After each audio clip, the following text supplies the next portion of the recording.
consulter le syndrome grippal.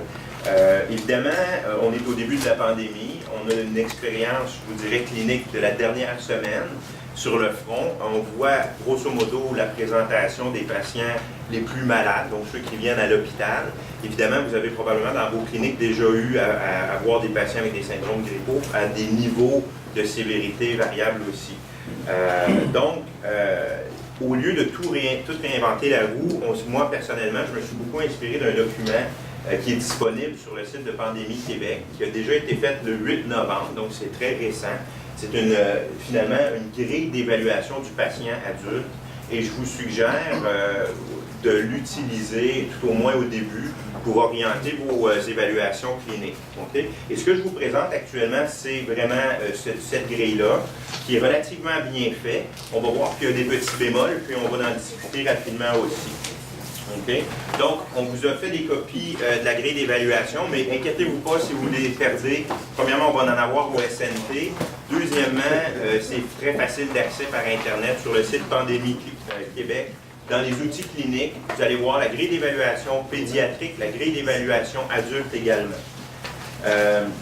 Grosso modo, cette grille-là va résumer assez rapidement les présentations, comment nos patients vont se présenter. Dans la première partie de la grille d'évaluation en haut, on voit la plupart des symptômes ou des raisons cliniques de consultation des patients que vous pourrez cocher. Grosso modo, on a vu que le syndrome grippal se manifeste comme d'autres grippes, donc avec des maux de gorge, mais aussi des myalgies, évidemment de la fièvre, des frissons. Par contre, comparativement à d'autres épidémies comme avec l'influenza, on a un petit peu plus de symptômes gastro-intestinaux. Donc, les nausées, les vomissements sont beaucoup plus fréquents dans la présentation des patients H1N1. Ça doit vous mettre la puce à l'oreille également. Et les céphalées sont aussi des symptômes qui sont rapportés beaucoup avec la grippe H1N1. Donc, vous avez dans la grille d'évaluation l'ensemble des raisons principales de consultation d'un patient avec une possibilité de syndrome d'allure grippale. On peut ajouter d'autres symptômes parce qu'on peut se présenter avec des symptômes atypiques. Un des symptômes qu'on voit beaucoup ici à l'hôpital, donc pour des cas un peu plus sévères, c'est des douleurs thoraciques. Okay? Donc, en résumé, le syndrome grippal peut se présenter avec des symptômes de grippe habituelle. Par contre, une complication que je crois qui va être beaucoup présente, qu'on voit beaucoup, c'est la pneumonie secondaire bactérienne. Et à date, la plupart des cas qu'on a eu en pneumonie ont des douleurs thoraciques assez significatives aussi. Okay? Actuellement, à l'heure actuelle, on n'a pas vraiment l'épidémiologie, à savoir les pneumonies associées au syndrome grippal peuvent être de deux types.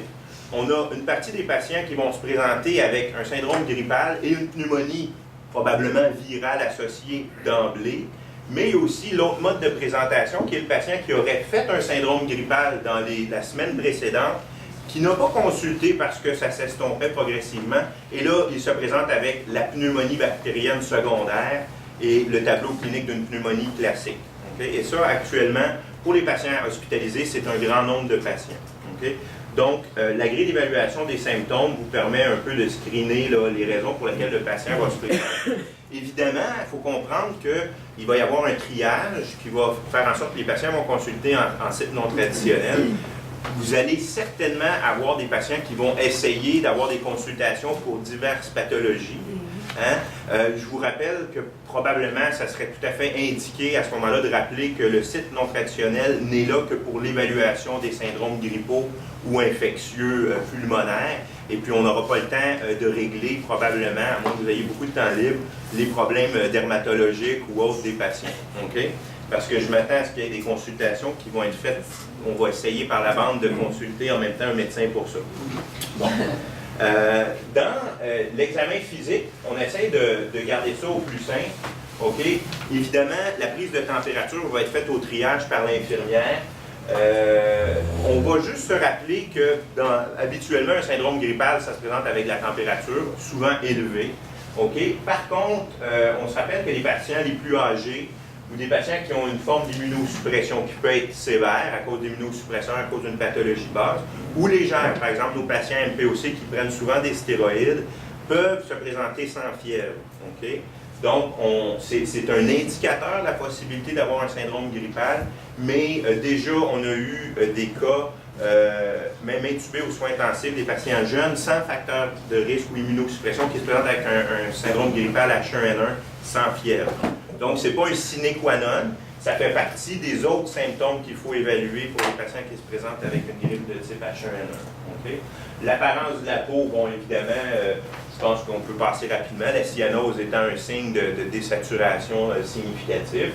Les fonctions mentales et psychomotrices qui sont dans la grille d'évaluation, je pense que sur ça, on résume surtout le fait d'avoir un patient qui a une somnolence ou une diminution légère de l'état de conscience jusqu'à sévère, qui signe un problème un peu plus gravissime, puis qui devra à ce moment-là assez rapidement être envoyé à la salle d'urgence. D'accord? Bon.